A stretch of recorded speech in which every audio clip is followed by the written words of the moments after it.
Hello friends, आपका हमारे इस चैनल पे हार्दिक अभिनंदन है। एम ए हुसैन का प्यार भरा आदाब व नमस्कार। हफ्दत कि आप अच्छे होंगे जैसा कि हम और आप जानते हैं।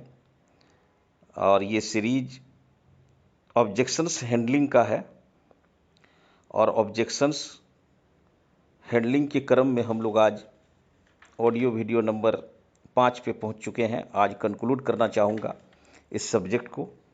आपके समक्ष आपसे इजाज़त लेकर आगे बढ़ूं और आशा ही नहीं पूर्ण विश्वास है कि आप हमें साथ देंगे और हमारे इस चैनल को सब्सक्राइब करेंगे, लाइक करेंगे, कमेंट देंगे और कर भला तो हो भला दूसरे को शेयर करेंगे जितना ज़्यादा से ज़्यादा हो।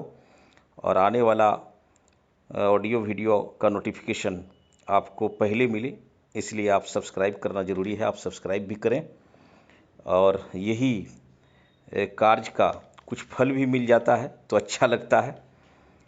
चलिए हम बढ़ते हैं आगे।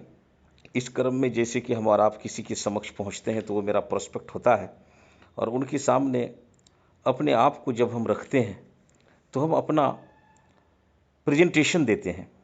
माना गया है कि यहाँ प्रेजेंटेशन हमने दे दिया है, चाहे वो जिस सेक्टर के भी लोग हों।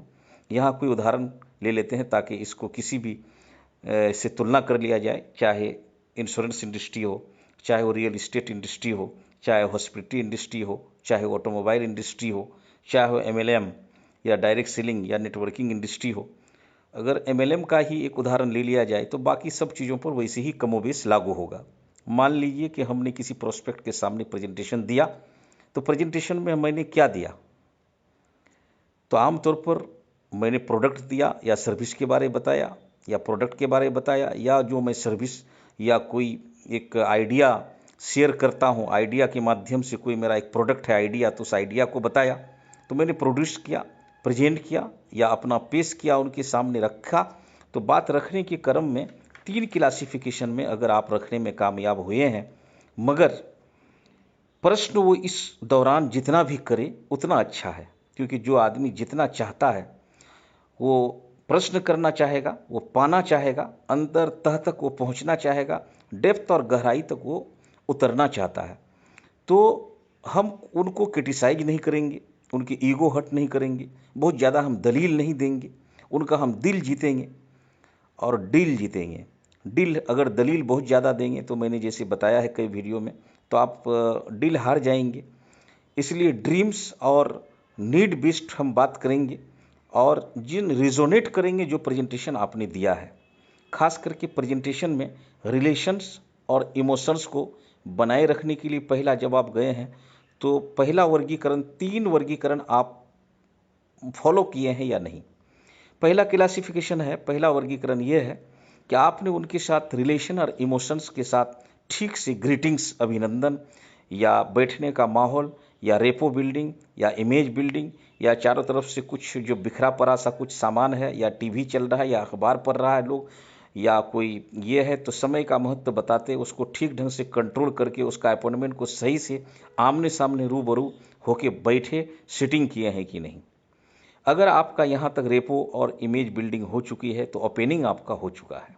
जितना ओपनिंग शानदार उतना ही क्लोजिंग शानदार होगा। अगर ओपनिंग कमज़ोर है तो क्लोजिंग भी कमज़ोर होगा। इसलिए दोस्तों ओपनिंग को मजबूत कीजिए और स्ट्रांग बनाइए ओपनिंग। अब क्लासिफिकेशन 2 में आएगा बीच का हिस्सा, यानी इन्फॉर्मेटिव पार्ट। पहला आपका ग्रीटिंग्स पार्ट आया और दूसरा पार्ट, दूसरा क्लासिफिकेशन क्या आएगा कि आपका इन्फॉर्मेटिव पार्ट। इन्फॉर्मेटिव पार्ट में मान लीजिए आप डायरेक्ट सेलिंग इंडस्ट्री से हैं, तो डायरेक्ट सेलिंग इंडस्ट्री में क्या इन्फॉर्मेशन देना है उसके बारे।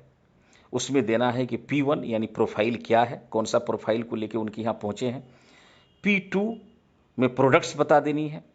P को अगर 5 P बताना पड़ता है तो P1 P stands for profile और P2 P stands for second P stands for products या क्या सर्विस है उस डायरेक्ट सेलिंग इंडस्ट्री का।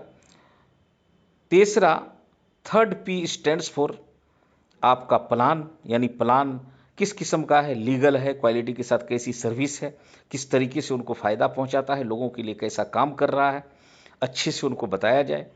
ठीक उस तरीके से डिटेलिंग करते हैं आप P4 स्टैंड्स फॉर पेमेंट।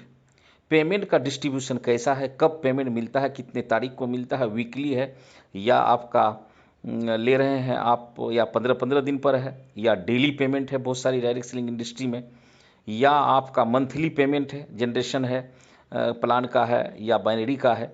तो सारे इन चीज़ों का पेमेंट आपको क्लियर करके हम और आपको बताना होगा। ठीक, P5 stands for personality development, या पर्सनैलिटी डेवलपमेंट उसका किस तरीके से होगा और उन विकास करने में हम ब्रांड के लोग किस तरीके से हम अपने प्रोस्पेक्ट को मदद करेंगे, हेल्प करेंगे। क्योंकि वो चाहता है कि अगर हेल्प अगर बढ़िया होगा तभी तो आदमी बढ़िया से आपका दिल और आपका रिलेशन और इमोशंस के साथ उनकी नीड के मुताबिक वो काम करने लगेगा। तो पहला क्लासिफिकेशन में मैं उनका रेपो और इमेज बिल्डिंग में ग्रीटिंग्स या अभिनंदन के साथ एक सिटिंग बनाया है, और दूसरा में हम इंफॉर्मेशन दिए हैं जिस चीज़ के बारे, और तीसरा पार्ट है क्लोजिंग। तो क्लोजिंग में स्वाभाविक है कि आप किन्हीं इंसान के इंटरेस्ट को अपने तरफ मोड़ना चाहते हैं, किन्हीं के हैबिट को अपने हैबिट के साथ जोड़ना चाहते हैं, किन्हीं के वर्किंग कल्चर पर हस्तक्षेप करके उनको एक नया दिशा और दशा देने की तरफ मोड़ना चाहते हैं। तो उनका अदब और डिसिप्लिन वे में समय के बारे पूछिए, जो समय हम आपको देने आए हैं या आपने लिया है उसकी महत्व पर बात करती है। उसको एक खामोश कूल एंड काम अंदाज में शेयरिंग मोड में रखकर प्रेजेंटेशन को क्लियर कीजिए। क्लासिफिकेशन 5% और 95% को आप सही तौर पर आप बताने की कोशिश कीजिए कि हम इंसान आज दुनिया में स्पेशल क्लास के लोग 5% में जीते हैं और बहुत ही इज्जत की ज़िंदगी गुजारते हैं, अच्छे स्कूल में बच्चों को पढ़ा पाते हैं, इलाज करने के दौरान अच्छे हॉस्पिटल में जा पाते हैं, रहन सहन खान पान उठना बैठना लोगों को मदद करना, ये सब कुछ कर पा रहे हैं। यानी ग्रेटिट्यूड भी है उसमें और एटीट्यूड भी पाया जाता है और इंसान इज्जत की ज़िंदगी गुजार पाते हैं। और सभी काम को, वेलफेयर का काम हो, ग्रेटिट्यूड का काम हो, सारा काम वो कर पाते हैं। लेकिन 95% में जो लोग हैं आज, बहुत ज़िंदगी एक लिवलीहुड बड़ी मुश्किल से गुजरता है, बहुत हालत उसकी कसमकस की होती है, अच्छी चीज़ खरीद नहीं पाता है। मॉल या कुछ बड़ी व्यावसायिक संगठन में, संस्था में जाते हैं तो उनकी हाथ पीछे खींचना पड़ता है क्योंकि उनका मूल्य बहुत है, बच्चों की फरमाइश पूरी नहीं होती है, वो सब चीज़ किसी तरीके से चलेगा के फॉर्मूले पर ज़िंदगी को गुजारता है।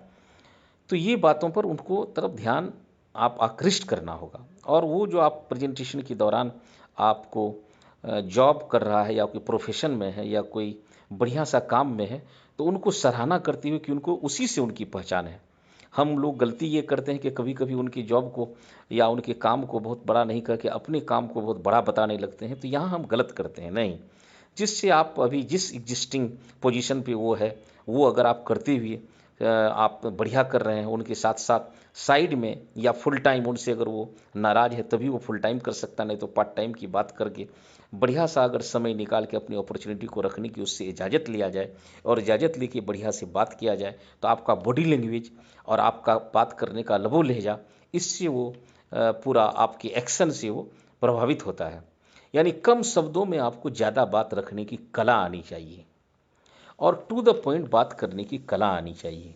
इस कलाकारी में आपने उसको बढ़िया सी क्लासिफाइड चीज़ों को समझा पाया, फील फेल्ट फाउंड को समझा पाया। पैसा नहीं है, समय नहीं है, हाँ सर नहीं है, उनको पहले पॉजिटिव बात कीजिए, हाँ नहीं है, ये आपने सही बताया और आपने ईमानदार और ट्रांसपेरेंसी का सबूत दिया और हमें बताया कि नहीं है मेरे पास समय, नहीं है मेरे पास पैसा, तो उनको आप हैंडशेक कीजिए और उसको हैंड मिलाते हुए शाबाशी दीजिए पारदर्शिता के बारे में, ट्रांसपेरेंट होने के बारे में, और उन्हें बताइए कि आप कितना ऑनेस्ट आदमी है, सब चीज़ को ईमानदारी से रखा और आपको नॉलेज भी सही है और सही बातें रखा सर। हकीकत में नहीं है तो उसे फेल होगा, फेल्ट करेंगे, महसूस हो जाएगा, तो फाउंड आप नतीजे पर आप पहुंच पाइएगा। उनकी क्या एबिलिटी है, किस तरीके से ड्रीम्स और गोल की तरफ और उनको आप मोड़ पाते हैं और शेयरिंग मोड में रख पाते हैं, इन्वॉल्व होता है कि नहीं आपकी प्रेजेंटेशन के दौरान, अवेयरनेस क्या ला पाते हैं आप, इंटरेस्ट क्या जगा पाते हैं, उनकी चाहत और जो है ख्वाहिश और उनको उनकी गहराई पर उनको उतरते हैं और उनका स्टेमिना लेवल को नापते हुए उसको एनर्जेटिक स्टाइल में अपने साथ लेके चल पाते हैं कि नहीं। फिर भी चलने के क्रम में आपके पास आता है कि मेरे पास पैसा नहीं है। इनका वीडियो हमारे सीरीज में डाला गया है कि पैसा नहीं का ऑब्जेक्शन क्या है, मेरे पास समय नहीं है, उनका भी हमने वीडियो आपको डाला है। ठीक उसी तरीके से कहा कि मुझे इंटरेस्ट नहीं है आपके काम में, उनका भी हमने वीडियो डाला है। लेकिन अब एक नई बातें कभी कभी बोलता है लोग कि कंपनी भाग गई तो उन पर भी आपका लीगल जो तरीका है बताने का, जो क्यों भागेगी, जिस उद्देश्य के लिए वो आया है, अगर प्रोडक्ट्स उनका बहुत सही है, उस प्रोडक्ट से उसको भी लाभ हो रहा है और लोगों को भी लाभ हो रहा है, और वो प्रोडक्ट अपडेटेड और आउटडेटेड होते और अपडेशन के दौर से होके गुजर रहा है, चल रहा है, और इतने दिनों से वो चल रहा है, रेपो कायम किया है, और इनकम टैक्स भी सरकार को कंपनी भरती है, और जो लोग कमाते हैं उसका भी आईटीआर सब लोग भरते हैं, तो क्यों कर ये भागने और इसकी जाने की सवाल होगा। फिर भी लोग कहेंगे कि मेरी तो हैसियत नहीं है कि हम ये काम कर सकें। नहीं नहीं, इंसान की हैसियत सबसे सर्वोपरि है। यानी 84 लाख क्रिएचर्स जो इस धरती पर है, इनके बारे में हमने पिछले दिनों बताया है, उनमें से सर्वश्रेष्ठ सुप्रीम है इंसान। और इंसान क्या कुछ नहीं कर सकता है। इंसान आसमान की बुलंदी को नापा, और समंदर की जो है गहराई को नापा, और ज़मीन पर रह के इंजीनियरिंग का काम किया, सारा कुछ किया, हवाई जहाज़ को उड़ाया, और नीचे पाताल तक पहुंचा, और खनिज और मिनरल्स को खोज निकाला, और इंसान ही तो करता है। इसलिए हैसियत ये न कहे कि हैसियत नहीं है। बहुत कुछ लोग कहेंगे कि हम टीम नहीं बना पाएंगे, तो हाँ, रियली ग्रेट, उसको स्वीकार कीजिए, हाँ सर ये बात सही है, आप टीम नहीं बना पाएंगे। टीम नहीं, टीम बनाना क्या है, ये टीम जैसे शादी ब्याह के मौके पे हम दावत देते हैं, मरने जीने पे लोगों का हमारे यहाँ जमावड़ा होता है या हमसे रिलेशन होता है, चंद एक आदमी की एक छोटी सी टीम बनाते हैं, तो उसमें नंबर्स को बढ़ानी पड़ती है, लोगों को प्रमोशन करने का काम है। तो आप कोई भी बिजनेस, चाहे वो इंश्योरेंस इंडस्ट्री हो, चाहे वो ये हो, खास करके अभी अगर डायरेक्ट सेलिंग पर हम बात करें, तो उसे हम क्या करेंगे, लोग प्रमोट करते हैं, हम प्रमोशन करने का काम है, प्रमोशन तो ही तो करते हैं। अब प्रमोशन कब करते हैं, चलते फिरते शादी ब्याह कहीं भी, या तो रिलेशन डेवलप कर लेते हैं वहाँ, या तो एक प्री अप्रोच के तहत किसी का नंबर्स लेना या कॉन्टैक्ट लेना, फिर उसको अप्रोच के माध्यम से रखते हैं। इतना ही तो काम, हर मिलजुल के सब टीम बिल्डिंग के टीम की हैसियत से काम करेंगे। फिर भी कहेंगे नहीं ये तो जोरे वाला काम है और लोगों के घरे घर द्वारे द्वारे जाना होगा, तो कहना है कि ये जोरे वाला चैन वाला ये कोई काम यदि ऐसा लगता है, तो आज के डेट में टीम बनाना या जोड़ने वाला काम को ही एक संख्या बल कहते हैं। कौन नहीं जोड़ता है, एक स्कूल वाला बच्चों की संख्या जोड़ता है तो स्कूल चलता है, बैंक वाला ब्रांचेज की संख्या बढ़ाता है तो बैंकिंग प्रणाली चलती है, लोकसभा राज्यसभा में संख्या बल जिनके पास होता है उसी का बहुमत और उनकी सरकार चलती है। अगर एक उंगली से कुछ नहीं होता है, 2 3 4 5 उंगली लगाते हैं तो कहीं वो काम होता है। तो संख्या बल बढ़ने का नाम जुड़ने और जुड़ाने का काम है। माँ हमारे जो है ननिहाल से आई, बाप ददिहाल से, दोनों के मिलने से हम लोग धरती पर आए, हमसे भी कई जनरेशन का सृष्टि बनता चला जा रहा है ये दुनिया। तो इसी तरीके से जो है आदमी को सोच समझ के अगर बात रखा जाए तो उनको मानेंगे। फिर बहुत सारे लोग कहेंगे कि मैं पूछ कर बताऊँगा, मैं सोच कर बताऊँगा, मैं समझ के बताऊँगा, मैं लोगों के सामने कैसे जाऊँगा, ये सब समझ के मैं बताऊँगा। तो बताना है कि नहीं, अच्छी बात है, उसे भी एक्सेप्ट करना है। सोच समझ के कोई फैसला लिया गया होगा वो तो अच्छा फैसला होगा। तो ये जी आप जैसे लोगों को, जैसे आप किसी का बेटा को प्रेजेंटेशन दे रहे हैं और वो बता रहे हैं कि आपके पिताजी को हमको बताना होगा, तो आपके पिताजी तो आपके और तजुर्बाकार होगा। जो आपको समझाने में अगर मुझे आधा घंटा लगा, तो आपके पिताजी के जो तजुर्बा होगा, उस तजुर्बे के आलोक में जब वो मुझे नापेंगे तो दुनिया भर का वक्त लगेगा। तो क्यों ना और ज़्यादा वक्त लगेगा तो मैं ही उनको समय दूं, और उनका भी अपॉइंटमेंट यदि संभव है इस सीटिंग में, इस सेशन में, तो आप लीजिए, नहीं तो अगली बार उसका नेक्स्ट सीटिंग करके उन्हें आप बढ़िया से बता सकते हैं। तो बढ़िया चीज़ है। और लेकिन ये कहता है कि नहीं मैं जो है सोच समझ के मैं बताऊंगा, या मैं कुछ और चीज़ें भी वो लाता है, दलील, कई तरह की दलीलें ऑब्जेक्शंस ला सकता है, लेकिन सारे ऑब्जेक्शंस के दलीलों को खारिज कर देगा यदि आपका बॉडी लैंग्वेज, आपका मिलने का अंदाज प्राइमरी और मिडिल और क्लोजिंग का हिस्सा में बढ़िया है, तो वो आदमी क्लोज होगा। Have a great time. आप सुन रहे थे एम.ए. हुसैन को, human life style in leadership program के फाउंडर, जिनका स्लोगन है जियो जिंदगी अपने हिसाब से, यानी redesign your life according to sustainable choice. तो हमें आप दीजिए इजाज़त, और फिर इस तरीके से अच्छे अच्छे वीडियो के लिए आप सब्सक्राइब करें, शेयर करें, कमेंट दें, ताकि और कोई रिक्वायरमेंट दें कि जिस तरीके से हम लोग और बढ़िया कर सकें, और आने वाले वक्तों में कर भला तो हो भला, और दूसरे को शेयर भी करें। तो इन्हीं बातों के साथ हम लोग आज विदा लेते हैं। कीप ग्रोइंग, कीप शाइनिंग, खुश रहिए, खुशियाँ बांटिए। Thank you.